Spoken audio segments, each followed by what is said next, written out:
through miracles. A generation rejects God's truth. But Jesus offers rest to the weary. Discover the powerful message of Matthew chapter 11. In first-century Judea, the air was thick with a specific kind of longing.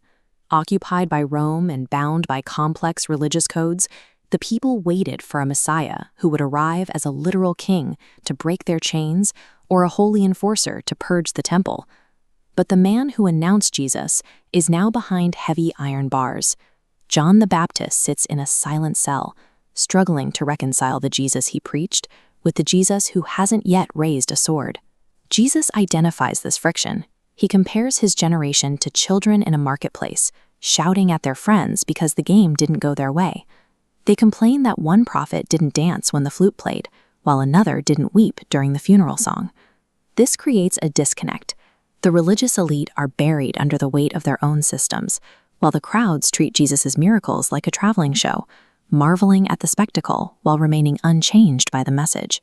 Jesus doesn't pivot to meet these expectations. Instead, he begins to dismantle them.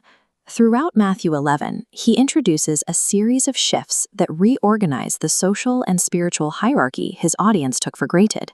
The first shift redefines human value. Jesus begins by validating John the Baptist, naming him the pinnacle of the old religious order. By the standards of history and prophecy, John is the greatest man ever born. Then Jesus pivots. He tells the crowd that the smallest, most insignificant person in the kingdom of heaven holds a position higher than even John. This marks the end of an era. Under the old system, greatness was tied to the messenger, to those who could foresee or prepare for God's arrival. Jesus is moving the focus from those who predict the kingdom to those who inhabit it. A person's standing is no longer a matter of prophetic status. In this new order, the most vulnerable participant possesses a dignity that eclipses the greatest heralds of the old age. This map shows the region where Jesus spent the bulk of his ministry. He focuses his attention on the favored cities of the north, Chorazin, Bethsaida, and his own headquarters in Capernaum. These towns saw his power firsthand, yet remained indifferent. Jesus confronts them directly, warning that their proximity to the truth has only increased their accountability. He compares them to Tyre and Sidon. To his Jewish listeners, these were the ultimate outsiders, pagan cities defined by their distance from God's laws. Then comes the shock. Jesus claims that the land of Sodom, the biblical shorthand for divine judgment, will have a more tolerable day in court than the holy city of Capernaum. The implication is clear. Rejecting what you have seen with your own eyes is more dangerous than stumbling in the dark.